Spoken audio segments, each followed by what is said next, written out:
In any arrangement in the foreseeable future, with a settlement or without a settlement, Israel needs security control over all territory west of the Jordan River.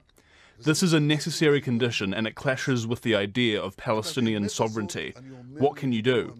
I tell this truth to our American friends, and I also stopped the attempt to impose a reality on us that would harm Israel's security. The Prime Minister needs to be capable of saying no to our friends, saying no when necessary, and saying yes when possible. We would argue that if the Palestinians have total sovereignty over the territory, then that forces Israel to relinquish security control. And as we saw on October 7th, we need that security control to protect our country. When Israel pulled out, as we did of the Gaza Strip in 2005, we took down all the settlements, we removed all the settlers, we pulled back behind what the international community calls the recognized frontier. That's the 1967 line. From their perspective, that's the border. And did we get peace? No. We saw Hamas take over, and we've seen years of terrorism, years of conflict, and it exemplified itself, manifested itself on October 7th in a very brutal. The formula that Mr. Netanyahu has advocated is that the Palestinians should have all the powers to rule themselves, but none of the powers to threaten Israel.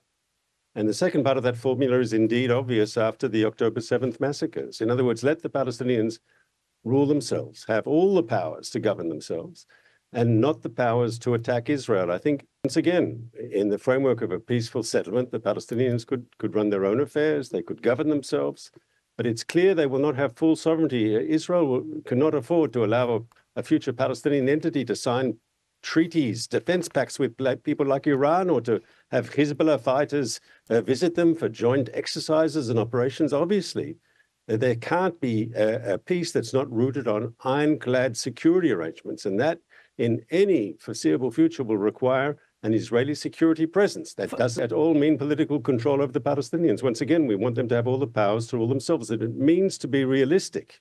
You have to have security guarantees built into any sort of future arrangements. We saw what happened on October 7th when we didn't have security arrangements that were adequate. We agree that Hamas must be defeated. Hamas is an enemy of peace, an enemy of reconciliation, a brutal terrorist organization. That Gaza will be better off without Hamas. So that'll be good for Israelis, that'll be good for Palestinians, who deserve better than this Hamas regime that has only brought bloodshed and poverty and misery for the people of Gaza. And we agree on that.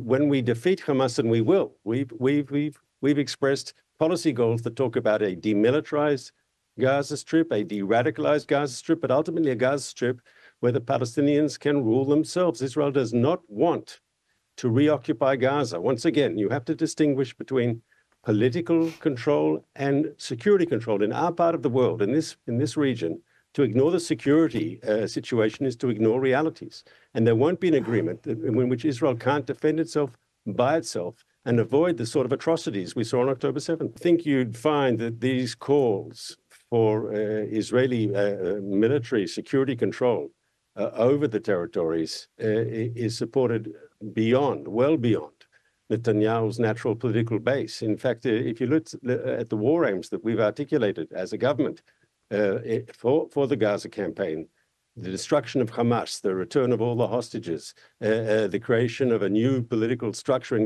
Gaza without Hamas rule, they're supported well beyond Benjamin Netanyahu's natural political base. You have overwhelming support in Israel for those goals.